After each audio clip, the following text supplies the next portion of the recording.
Reka nongere mbasuze mbifurize kugira ibihe byiza mwebwe mukomeje kudukurikira mukomeje kubana natwe muri gahunda z'amakuru ndetse n'ibiganiro bitandukanye. Muri 2023 hari ku itariki 28 z'ukwezi kwa 12 nibwo ikinyamakuru BBC Gahuzamiryango cyanditse inkuru igira iti ki mu mutwe ugira uti Rwanda urupfu rwa Anne Rwigara ati namayobera gusa umubyeyi we Adeline Rwigara. Anne Rwigara umwe mu bana bohoze ari umucuruzi ukomeye cyane mu Rwanda Paul Rwigara apfuye kuri wa kane ataguye muri Amerika aho yari atuye nk'uko abo mu muryango we babyemeza. Umwe mu bantu ba hafi mu muryango wabo yabwiye BBC ko Anne yapfuye nyuma y'igihe kitari kinini ababara mu nda aho yari atuye muri leta ya California. Umubyeyi we Adeline Rwigara ubi Kigali mu nyandiko yabwiye BBC ati ntiyarwaye ati ni misinga ye gusa ati namayobera gusa. Anne Uwamahoro Rwigara ubu wari ufite imyaka 41 ati dushingiye ku mwirondoro yahaye urukiko muri 2017 yibukwa muri uwo mwaka ubwo yamaze iminsi afunganye na nyina Adeline hamwe na mukuru we Diane Rwigara bashinjwa ibyaha bitandukanye. Hari nyuma y'amatora ya perezida muri 2017 abo mu muryango we Diane yangiwe kwiyamamaza kuri uwo mwanya. Ayo matora yatsinzwe na perezida Paul Kagame wagize amajwi hafi 99%. Kugeza ubu nta makuru arambuye amenyekana ku cyatera urupfu rwa Anne Rwigara wari ufite ubwenegihugu bw'Amerika nk'uko bivugwa n'ibiro ntaramakuru by'Abongereza. Paul Rwigara ni umwe mu bacuruzi akaba n'umunyenganda waruzwi cyane mu Rwanda kuva mu myaka hafi 40 kugeza apfuye muri 2015. Urupfu rwe ntiruvugwaho rumwe. Igipolisi cy'u Rwanda cyavuze ko yazize impanuka yo mu muhanda. Umuryango we uvuga ko yishwe mu mpanuka yateguwe.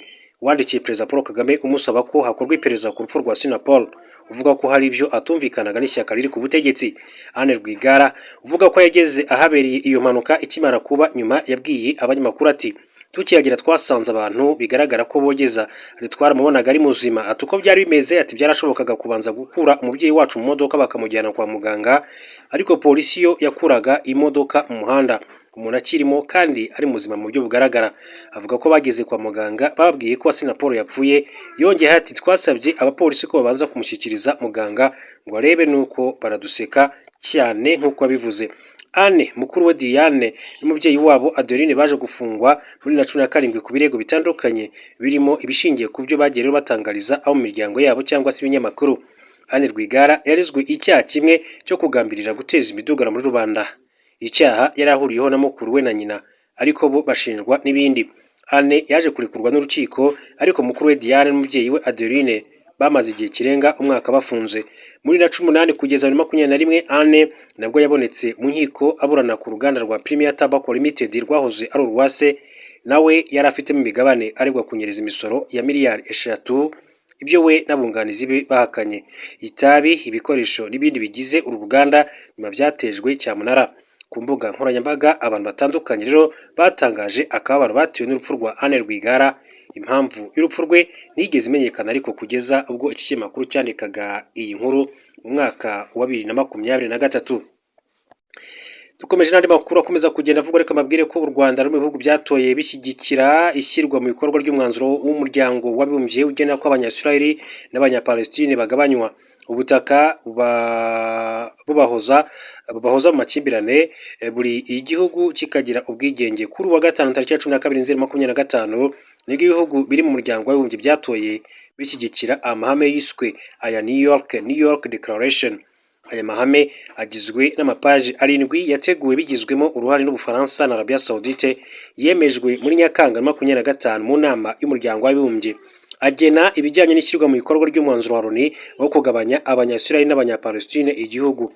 Igitekerezo cyo kugabanya abanyasirayeli n'abanyapalestine igihugu ntabwo ari gishya kuko cyemejwe bwa mbere muri Loni muri mwaka wa 1947 gusa ishyirwa mu bikorwa ryacyo cyagiye rizamo ibibazo ari nayo mpamvu ryongeye kuganirwaho.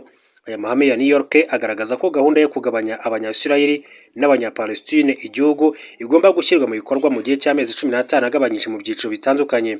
Agena ko hakwiriye kubaho igihugu cyitwa Palestine gifite ubusugire kigenga giteye imbere mu bukungu kandi kigendera kuri demokarasi ariko ntikigira igisirikare. Agena kandi ko Hamas ikwiriye kurambika hasi intwaro ubuyobozi bwa Gaza ikabushyira mu biganza bya leta ya Palestine ndetse kandi ibihugu by'amahanga bikemera Palestine nk'igihugu. Kuri wa gatanu u Rwanda ni kimwe mu bihugu byatoye bishyigikiye ibijyanye n'aya mahame ashyigikiwe kandi n'ibihugu nk'Ubufaransa, Ubwongereza, Ububiligi, Qatar n'ibindi.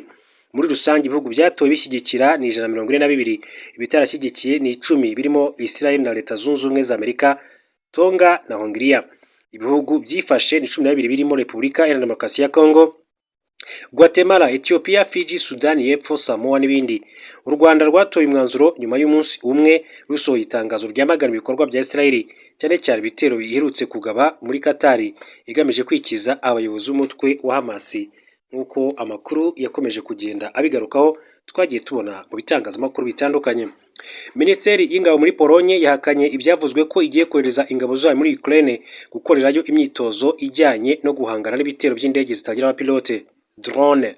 Iyi minisiteri yasohoye iri tangazo ibinyujije kuri X yahoze ari Twitter nyuma y'ibyari byatangajwe n'ibitangazamakuru bitandukanye birimo Reuters, ntaramakuru by'Abongereza ndetse n'ibindi byo muri Ukraine ko abasirikare ba Polonye bagiye koherezwa muri iki gihugu kwiga uburyo bashobora guhangana n'ibitero by'indege zitagira abapilote ndetse n'ibisasu byo mu bwoko bwa missile. Ryagiraga riti ibi ni ibije gusubiza ikibazo cyaho imyitozo yo gukoresha indege zitagira abapilote izabera ati ndetse n'uburyo abahanga mu gukoresha ibi bikoresho by'ikoranabuhanga n'ibihugu byombi bazakora. Ibiganiro biracyakomeje kandi bishingiye hanini mu gukomeza imikoranire hagati y'ibihugu byombi mu bijyanye no gukoresha drone ndetse n'ubundi buryo mu kwirinda ibitero bya drone bituruka mu Rusiya. Iri tangazo ryakomeje rishimangira ko mu gihe imyitozo yatangira ishobora kuzabera muri Polonye aho kuba muri Ukraine. Ku itariki ya 11 Nzeri nibwo ibiro ntaramakuru by'Abongereza Reuters yatangaje amakuru y'uko hari abasirikare ba Polonye bagiye kujya mu myitozo yo kurasa indege zitagira abapilote muri Ukraine. Ibyo bitangaje nyuma y'aho perezida wa Ukraine Volodymyr Zelensky yitangarije ko amaze kumvikana na minisitiri w'intebe wa Polonye mu kohereza igisirikare cyabo kwiga uburyo bashobora guhangana n'ibitero by'indege zitagira abapilote drone mu gihugu cya Ukraine.